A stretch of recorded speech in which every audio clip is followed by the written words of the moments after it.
जय भारत दोस्तों, BNB class में आपका स्वागत है। आज हम आपको एक महत्वपूर्ण टॉपिक बताएंगे,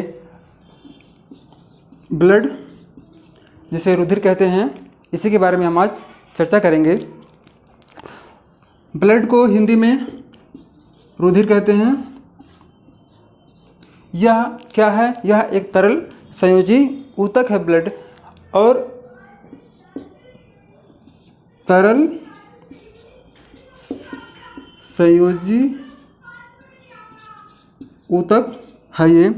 यह ब्लड जो है शरीर में पाया जाता है। किस रंग का होता है? ये लाल कलर का होता है,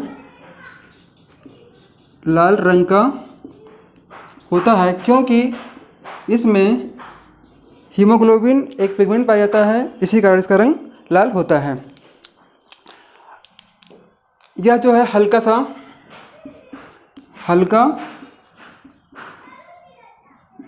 क्षारीय होता है।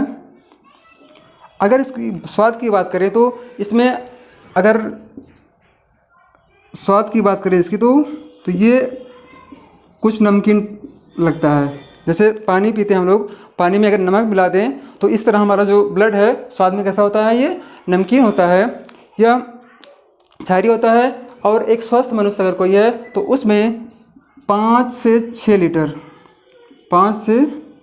6 लीटर ब्लड जो है पाया जाता है। यहाँ से ये क्वेश्चन एग्जाम में पूछते हैं। सबसे पहले क्वेश्चन पूछते हैं कि जो रुधिर है मानव का, उसका पीएच मान कितना होता है? तो 7.4।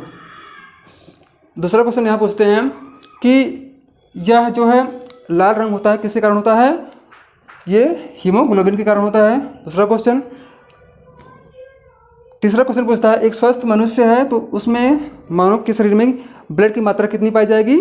5 से 6 लीटर। अब हम आते हैं इसके कंपोनेंट के बारे में, किस किस चीज़ से मिलकर ये बना हुआ है।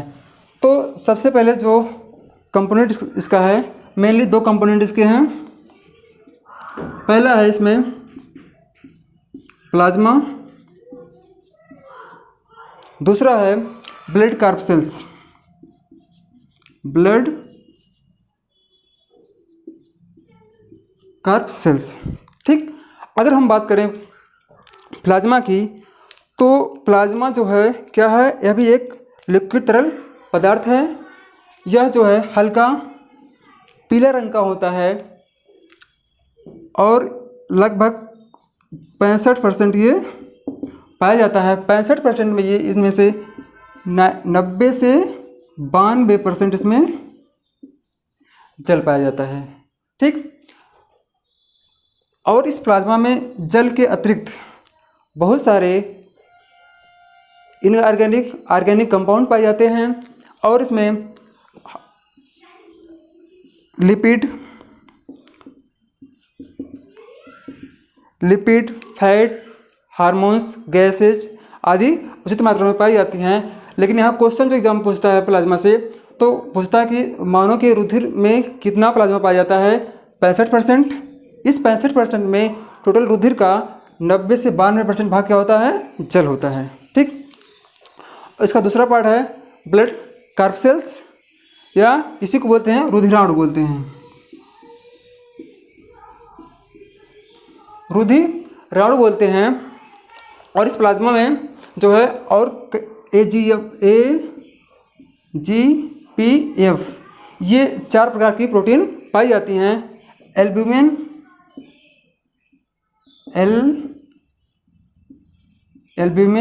ग्लोबुलिन, प्रोथ्राम्बिन और फाइब्रिनोजन।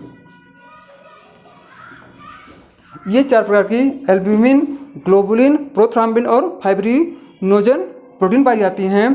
कहाँ पे? इस प्लाज्मा में। इनका काम क्या है? जो ये है एल्ब्यूमिन है, क्या करती है? ये ऑस्मोटिक प्रेशर को बैलेंस करती है। क्या करती है? ये ऑस्मोटिक प्रेशर, जो ऑस्मोटिक प्रेशर है उसको ये मेंटेन करती है। जो ग्लोबुलिन है ये डिफेंस, सुरक्षा का कार्य करती है। फाइब्रिन, ये दोनों आपका प्रोथ्राम्बिन और फाइब्री नियोजन क्या करती है, ये दोनों ब्लड क्लॉटिंग में हेल्प करती हैं। किसमें? ब्लड के क्लॉटिंग में हेल्प करती हैं। और हम आगे बात करते हैं इसके बाद इसमें ब्लड कार्पसेल्स या रुधिराणु के बारे में। अगर हम रुधिराणु के बारे में बात कर रहे हैं तो जो रुधिराणु होते हैं, कार्पसेल्स होते हैं, ये 3 प्रकार की होती हैं। इसी को हम फॉर्म एलिमेंट भी कहते हैं। ब्लड कार्पसेल्स को या रुधिराणु को फॉर्म्ड एलिमेंट, फॉर्म्ड एलिमेंट कहते हैं। यह जो है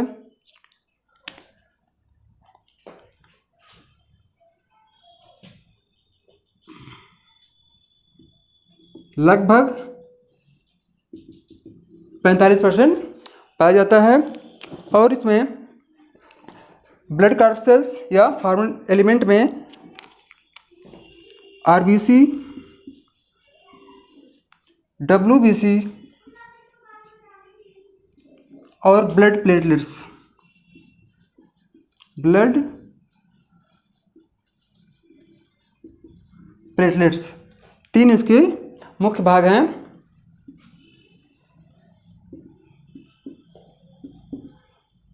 रुधिराणु के 3 मुख्य भाग हैं, आरबीसी, डब्ल्यूबीसी और प्लेटलेट्स। तो सबसे पहले हम बात करते हैं आरबीसी की। आरबीसी क्या है? आरबीसी में जो है यह, इसे रेड ब्लड कार्पसेल्स कहते हैं या इरिथ्रोसाइट कहते हैं। क्यों? क्योंकि इसमें हीमोग्लोबिन पाया जाता है। और दूसरी खास बात है इसकी आरबीसी की, आरबीसी जो है अगर बच्चा एम्ब्रियो में है, एम्ब्रियो अवस्था में है, तो वहाँ पे इसका फॉर्मेशन, इसका निर्माण कहाँ होगा? इसका निर्माण स्प्लीन और लीवर में होता है। जब एडल्ट अवस्था में बोन मैरो में इसका निर्माण होता है। यहाँ से अक्सर एग्जाम में क्वेश्चन पूछते हैं कि आरबीसी का जीवन काल कितना होता है, तो 120 दिन इसका जीवन काल होता है। यहाँ से और एक खास बात है इसकी आरबीसी की कि यहाँ पे न्यूक्लियस, जिसे केंद्रक कहते हैं, न्यूक्लियस जो है भ्रूणावस्था में तो पाया जाता है, लेकिन जब एडल्ट अवस्था में क्या होता है, न्यूक्लियस आरबीसी में एब्सेंट होता है, नहीं पाया जाता। यहाँ से एग्जाम में क्वेश्चन पूछते हैं कि आरबीसी में न्यूक्लियस पाया जाता है कि नहीं। तो अगर इमेच्योर कंडीशन दिया है तो वहाँ पे हम आंसर लगाएंगे कि आरबीसी में न्यूक्लियस पाया जाता है, लेकिन मेच्योर कंडीशन में न्यूक्लियस इसमें एब्सेंट होता है। ठीक, अब बनता कहाँ पे ये बनता है एडल्ट में बोन मैरो में। यहाँ से क्वेश्चन पूछते एग्जाम में। और अगर किसी के शरीर में आरबीसी की संख्या बढ़ जाए तो क्या होगा? बढ़ने के बाद जो स्किन है वहाँ पे मतलब हल्के लाल रंग के धब्बे पड़ जाते हैं और चेहरा जो है लाल दिखाई देता है। ठीक, फिर हम बात करते हैं डब्ल्यूबीसी की।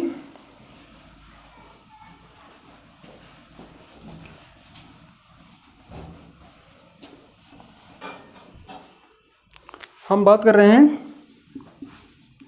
डब्ल्यूबीसी की, इसे बोलते हैं व्हाइट ब्लड कार्पसेल्स।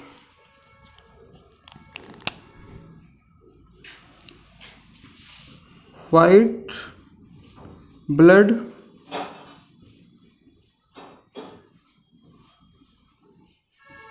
कार्पसेल्स या श्वेत रुधिराणु बोलते हैं, क्योंकि यहाँ पे आरबीसी एब्सेंट होता है। आरबीसी डब्ल्यूबीसी में क्या होता है, यहाँ पे हीमोग्लोबिन एब्सेंट होता है, इसलिए इसे व्हाइट ब्लड कार्पसेल्स बोलते हैं। इसका अगर मेन काम क्या है, डिफेंस का काम है इसका। डिफेंस बात करें तो सुरक्षा तंत्र, इसे क्या करता है, ये प्रतिरक्षा तंत्र प्रदान करता है। प्रति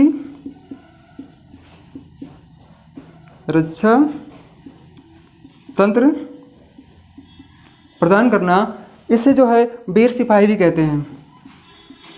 वीर सिपाही भी कहते हैं।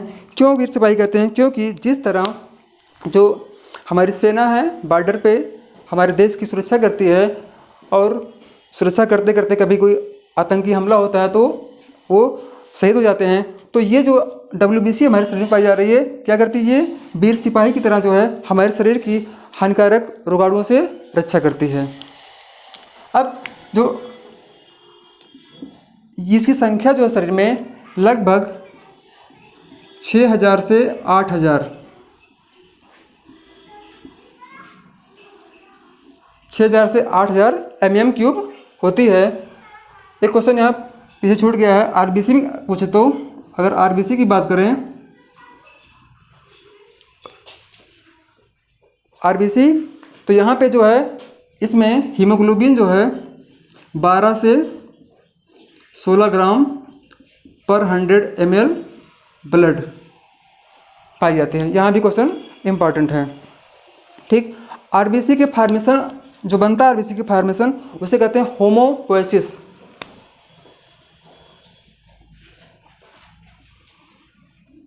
RBC फॉर्मेशन को होमोपोएसिस कहते हैं। होमोपोएसिस कहते हैं। WBC की बात कर रहे हैं हम अब आगे। तो WBC की जो लाइफ साइकिल होती है या लाइफ होता है, इसका जीवन काल होता है 10 से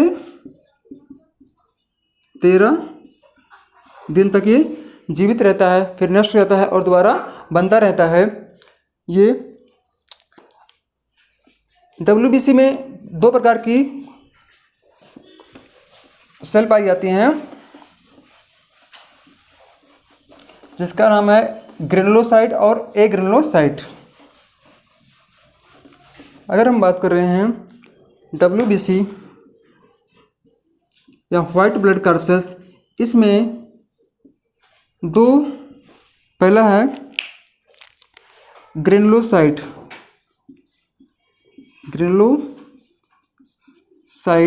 दूसरा है एग्रेनुलोसाइट।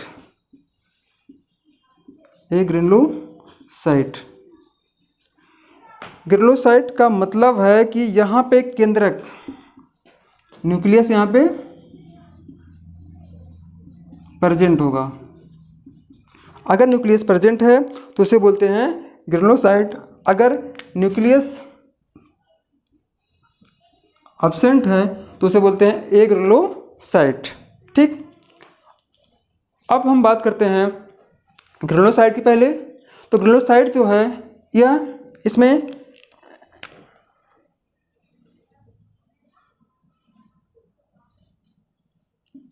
तीन प्रकार की सेल पाई जाती हैं। इस्नोफिल,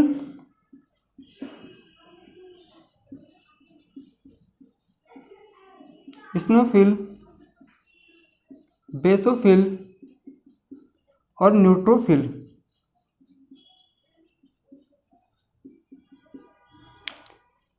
ग्रेनुलोसाइट में 3 प्रकार की सेल पाई जाती हैं, इस्नोफिल, बेसोफिल और न्यूट्रोफिल। अगर हम बात करें इस्नोफिल की, तो इसमें जो है ये पैरासाइट जो इन्फेक्शन होता है, पैरासाइट जैसे किसी वायरस से इन्फेक्शन होता है तो इन संख्या बढ़ जाती है और एलर्जी को काज करती हैं। ये क्या, जब किसी वायरस का शरीर में इन्फेक्शन होता है तो ये जो है एलर्जी को काज करती हैं, जैसे एग्जाम्पल है इस्नोफिलिया।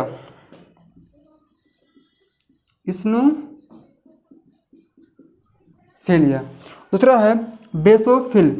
बेसोफिल में कुछ जो है मास्ट सेल पाई जाती हैं जो 3 प्रकार की केमिकल का सिक्रीशन करती हैं, जिसे कहते हैं सेरोटोनिन,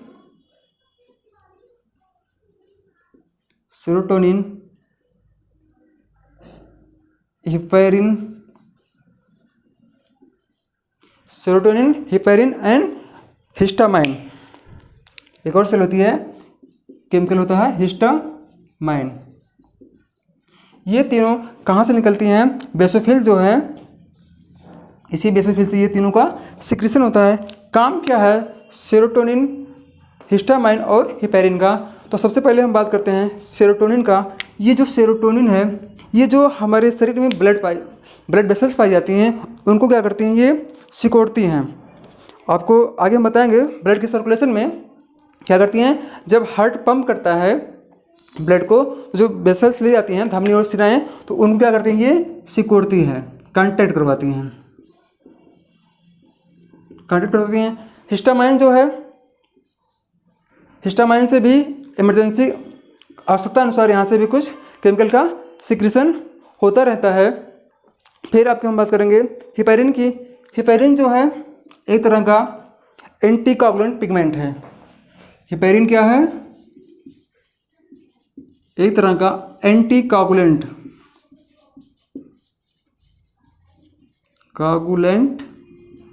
पिगमेंट है।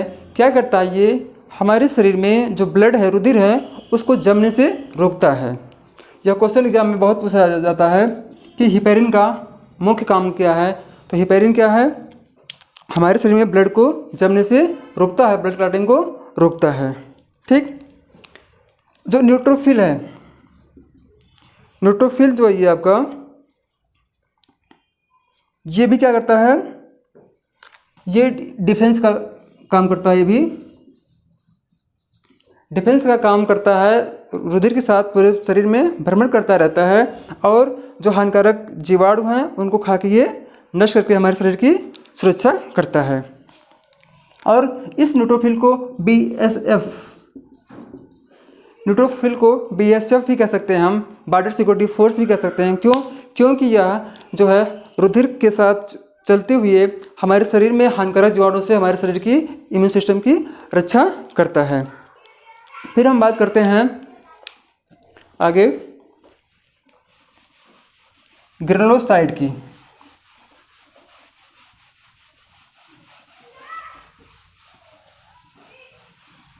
जैसा कि नाम से है ए ग्रेनुलोसाइट, ए मतलब होता है एब्सेंट, ग्रेनुलोसाइट मतलब होता है न्यूक्लियस। तो न्यूक्लियस यहाँ पे क्या होगा,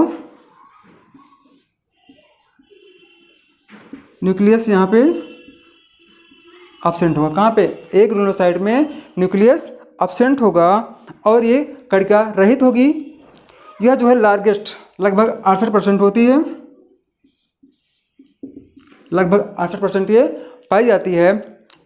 इसमें जो है दो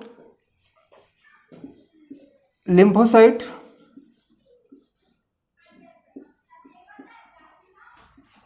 और मोनोसाइट पाए जाते हैं। ये काम क्या करते हैं, लिम्फोसाइट और मोनोसाइट, ये सुरक्षा करते हैं, शरीर की क्या करते हैं, सुरक्षा करते हैं। जब कोई वायरस इन्फेक्ट करता है शरीर को, तो उनसे लड़के ये हमारे शरीर की रक्षा करते हैं। इसे लिम्फोसाइट को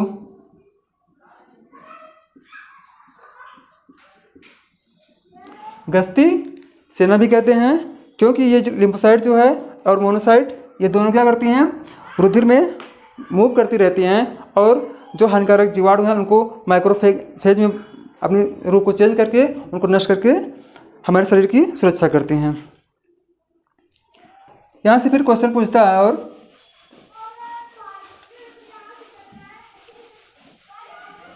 ये तो आपके हैं ब्लड के पार्ट, ब्लड किस किस चीज़ से मिलकर बना होता है।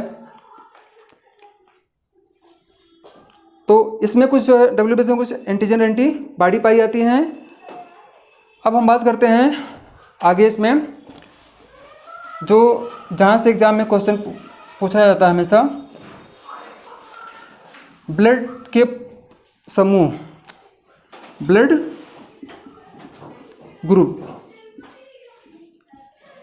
या रक्त समूह बोलते हैं इसको, रक्त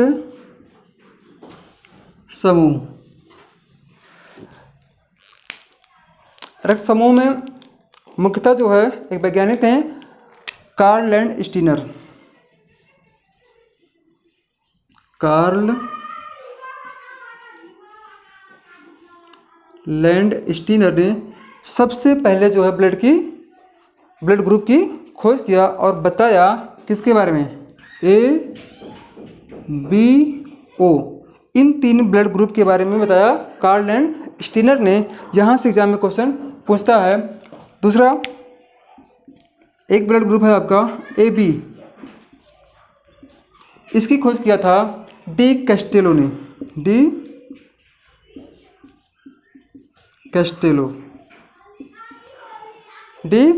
कैस्टेलो ने ए बी ब्लड की ग्रुप की खोज किया था। अब क्वेश्चन जो यहाँ से बनता है, सर्वदाता और सर्वग्राही ब्लड ग्रुप कितने प्रकार के हो गए? 4 प्रकार। ए बी, बी और ओ, 4 प्रकार के ब्लड ग्रुप। 1 मिनट।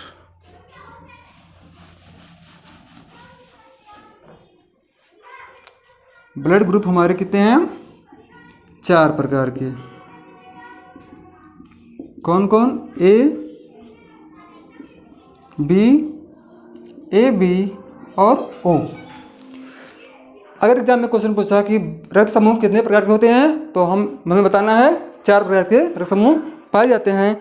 अगर क्वेश्चन थोड़ा सा इसमें घुमाएगा तो पूछता है कि कौन सा ब्लड ग्रुप सर्वदाता है और कौन सा सर्वग्राही। तो यहाँ पे जो ब्लड ग्रुप ए बी है, इसे बोलते हैं सर्वग्राही। सर्वग्राही बोलते हैं। ब्लड ग्रुप ओ को सर्वदाता बोलते हैं। यहाँ से एग्जाम में क्वेश्चन पूछता है। अगर पीसीएस लेवल पर क्वेश्चन पूछता है तो थोड़ा सा घुमा के पूछेगा। क्वेश्चन पूछेगा कौन सा ब्लड ग्रुप सर्वदाता है, और ऑप्शन दे दिया O positive, O negative, A B और बी।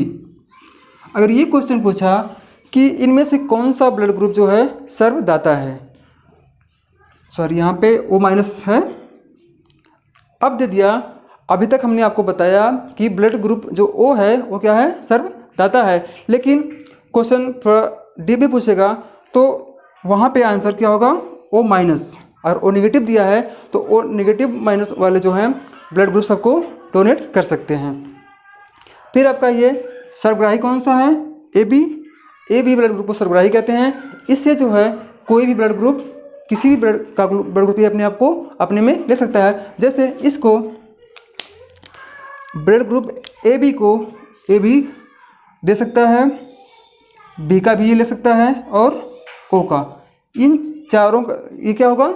सर्वग्राही बोलते हैं इसे, ए बी को। क्यों? क्योंकि ये जो है सभी का ब्लड ग्रुप अपने आप में ग्रहण कर सकता है। फिर और क्वेश्चन बनता है कि किस में एंटीजन पाई जाती है और एंटीबॉडी किस में नहीं पाई जाती है। यहाँ क्वेश्चन पूछते हैं एग्जाम में एंटीजन और एंटीबॉडी के बारे में। जैसा कि एंटीजन और एंटीबॉडी क्या है? एक तरह की प्रोटीन है, कुछ कार्बोहाइड्रेट, फॉस्फोलिपिड होते हैं। मान लीजिए ब्लड ग्रुप आपका ए है, बी है, ए बी है और ओ है। जो एंटीजन है, इसी एंटीजन और एंटीबॉडी के आधार पर मान लीजिए आरबीसी की जो मेम्ब्रेन है वहाँ पे पाई जाती है एंटीजन, और जो प्लाज्मा की मेम्ब्रेन है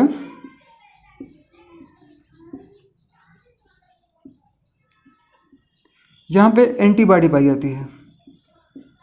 एंटीबॉडी, ये एंटीजन और एंटीबॉडी क्या होते हैं? दोनों एक दूसरे के अपोजिट होते हैं। सबसे पहले जो है हम देखते हैं ये क्या आपका, ये ब्लड ग्रुप है। ब्लड ग्रुप है ए बी और ओ। सबसे पहले हम बात करते हैं एंटीजन की। एंटीजन क्या है? अगर ब्लड ग्रुप ए है तो वहाँ पे एंटीबॉडी, एंटीजन कौन पाया जाएगा? ए। बी ब्लड ग्रुप है तो वहाँ पे एंटीजन बी। अगर ब्लड ग्रुप आपका ए बी है तो वहाँ पे ब्लड ग्रुप ए में एंटीजन ए, बी में बी और ए बी में ए बी। लेकिन जो ब्लड ग्रुप ओ है वहाँ पे क्या होगा, वहाँ पे एंटीजन नील होगा। ब्लड ग्रुप ओ में एंटीजन नहीं पाया जाएगा, शून्य होगा या नील होगा, इसलिए वहाँ पे नील लिखा गया है। अब हम बात करते हैं जो प्लाज्मा मेम्ब्रेन होती है उसकी जो सरफेस होती है, मेम्ब्रेन होती है, वहाँ पे जो एंटीबॉडी पाई जाती है, जैसे ब्लड ग्रुप आपका ये है, तो ए में क्या होगा, हमने बताया है कि जो एंटीबॉडी होती है एंटीजन की अपोजिट होती है। अगर ब्लड ग्रुप ए है, वहाँ पे एंटीजन ए पाया जा रहा है, तो इसमें एंटीबॉडी क्या होगी, बी होगी। अब हम बात करते हैं ब्लड ग्रुप बी के बारे में। अगर बी के बारे में बात करें तो यहाँ पे एंटीजन बी है, तो यहाँ इसका अपोजिट क्या हो जाएगा, एंटीबॉडी ए। ठीक, अगर हम बात करें ब्लड ग्रुप ए बी की, तो यहाँ पे क्या होगा, एंटीबॉडी जीरो नहीं होगी, कोई एंटीबॉडी यहाँ पे नहीं होगी। अगर हम बात करते हैं ब्लड ग्रुप ओ की, तो यहाँ पे क्या होगा, ए बी एंटीबॉडी यहाँ पे पाई जाएगी। ठीक, इसी एंटीजन और एंटीबॉडी के आधार पर जब हम किसी को रुधिर आदान करते हैं या देते हैं, दान करते हैं, तो डॉक्टर सबसे पहले यही चेक करता है कि आपके ब्लड ग्रुप में कौन सा एंटीजन और एंटीबॉडी प्रेजेंट है या नहीं। इसी बेस पे जो है ब्लड ग्रुप को 4 भागों में बांटा गया है। यहाँ से लगभग एग्जाम में क्वेश्चन पूछा जाता है कि पहला तो दे दिया एग्जाम में क्वेश्चन, किसी मनुष्य का ब्लड ग्रुप बी है तो उसके ब्लड में कौन से एंटीजन और एंटीबॉडी पाए जाएंगे, तो हम बताएंगे एंटीजन बी और एंटीबॉडी ए। अगर पूछता है कि रक्त समूह ओ है, ओ में कौन सा एंटीजन और एंटीबॉडी पाया जाएगा, तो क्या बताएंगे, एंटीजन कोई नहीं पाया जाएगा ओ में, इसीलिए क्या है, ये सर्वदाता है। और एंटीबॉडी ए बी पाया जाएगा, क्या नहीं पाया जाएगा इसमें, ए बी में क्या होगा, एंटीबॉडी कोई नहीं पाई जाएगी। ये इस तरह ये 4 ब्लड ग्रुप हैं। ये एंटीजन और एंटीबॉडी जो है एक तरह की प्रोटीन है। जब आपको हम पढ़ाएंगे इम्यून सिस्टम, तो वहाँ पे इसके बारे में हम डिटेल से पढ़ेंगे। ठीक, आगे हम पढ़ते हैं इसी में। ये तो हुआ ब्लड ग्रुप रक्त समूह के बारे में। अब हम आगे चर्चा करेंगे कि कौन सा ब्लड ग्रुप, जैसे ओ है, ओ ब्लड ग्रुप है, तो क्या बोलते हैं इसे, सर्वदाता। सर्वदाता इसलिए बोलते हैं कि यह जो है अपना ब्लड ग्रुप किसी को भी दान कर सकता है, चाहे ओ ए हो, चाहे बी हो, चाहे ए बी हो या ओ हो, तो ये सभी को अपना ब्लड ग्रुप दान कर दे रहा है, इसलिए इसको बोलते हैं सर्वदाता। चाहे तो ऐसे आप बना लीजिए कागज पे। अब हम आगे बात करेंगे कि जो इसी आपके ब्लड में ही एक पाई जाती है लिम्फ।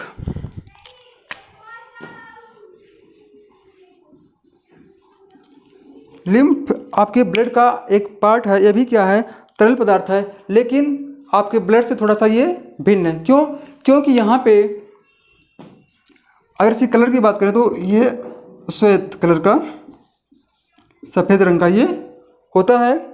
इसमें आरबीसी नहीं पाई जाती। क्या, आरबीसी इसमें नो आरबीसी नहीं पाई जाती है। यह भी जो है आपके जैसे स्प्लीन है, जिसे प्लीहा बोलते हैं, इसी को बोलते हैं आरबीसी का कब्रिस्तान भी बोलते हैं। तो यहाँ पे आपके टांसिल में या जो आपके इंटेस्टाइन है, स्मॉल इंटेस्टाइन,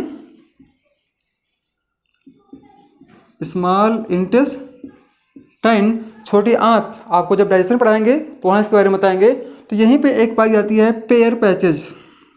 क्या, पेयर पैचेज, यहाँ सब क्या है, लिम्फ ग्लैंड पाई जाती हैं। क्या, लिम्फ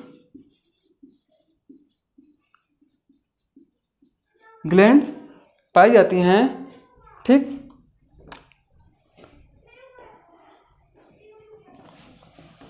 यह भी जो है लिम्फ भी ब्लड की जो है एक तरल पदार्थ है इस, और शरीर में ये भी मूव करता रहता है।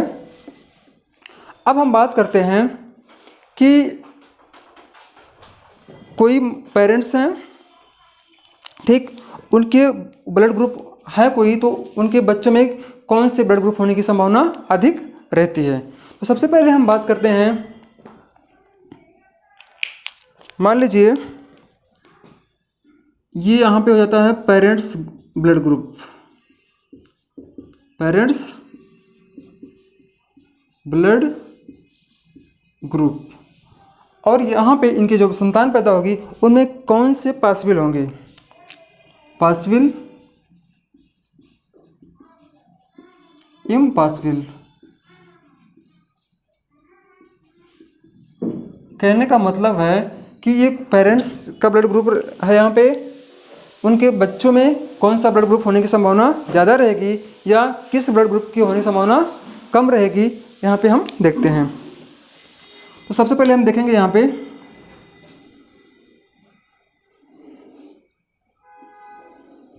ठीक। तो अगर हम बात करते हैं पहले ओ की, मान लीजिए कोई पेरेंट्स हैं, उनका ब्लड ग्रुप ओ है, किसका, पेरेंट्स का, मतलब मेल और फीमेल का ब्लड ग्रुप ओ है, तो इनके बच्चों में कौन सा ब्लड ग्रुप होगा, तो इनके बच्चों में ब्लड ग्रुप क्या होगा, ओ पॉसिबल है।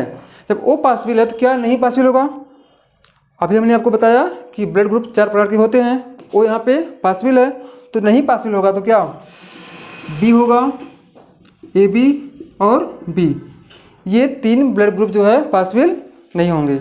अगर हम बात करते हैं ओ और ए की, पेरेंट्स में मेल या फीमेल किसी का ब्लड ग्रुप ओ और ए है, तो उनके आने वाली संतान में कौन सा ब्लड ग्रुप होने की संभावना रहेगी, तो वो होगा या तो ये होगा।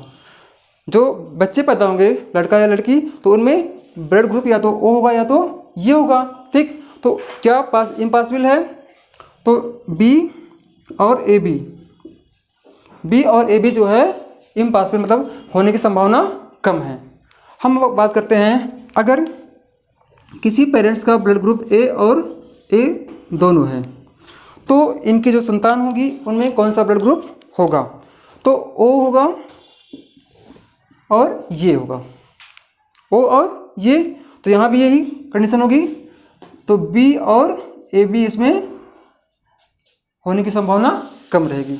अगर हम बात करते हैं ओ और बी की, ओ और बी की, पेरेंट्स का ब्लड ग्रुप आपका ओ है और बी है, तो इनके बच्चों में कौन सा, या बी और बी, मतलब मेल और फीमेल में दोनों में एक का ओ है एक का बी, अथवा दोनों का बी है, तो उनके बच्चों में कौन सा ब्लड ग्रुप होने की संभावना ज़्यादा रहेगी, ओ और बी, ओ और बी रहने की संभावना ज़्यादा रहेगी।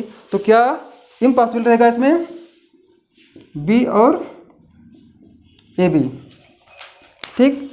और इसमें बचता है अगर ए हो और बी हो, पेरेंट्स में एक का ब्लड ग्रुप ए हो दूसरे का बी हो, तो उनके बच्चों में कौन सा ब्लड ग्रुप हो सकता है, तो ऐसे बच्चों के ब्लड ग्रुप में ए होगा, बी होगा, ए बी होगा अथवा ओ होगा। ये यहाँ पे क्वेश्चन इंपॉर्टेंट है कि अगर किसी पेरेंट्स के ब्लड ग्रुप ए और बी हैं, तो उनके आने वाली संतान या आने वाली पीढ़ी में जो ब्लड ग्रुप होगा कैसा होने की संभावना अधिक रहेगी, तो हम बताएंगे ए हो सकता है, बी हो सकता है, ए बी अथवा ओ हो सकता है। इम्पॉसिबल यहाँ पे कुछ नहीं, जीरो रहेगा, ठीक। आगे है आपका, अगर ब्लड ग्रुप ओ हो और ए बी हो,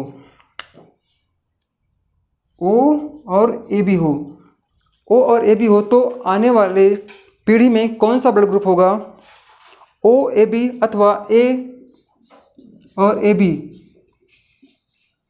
ओ ए अथवा ए बी हो, अथवा ए बी और ए बी हो, ए बी और ए बी ये हो, ठीक। क्या यहाँ पे ओ ए, अगर ओ होगा, ओ और ए होगा, तो यहाँ पे बी हो जाएगा और ए,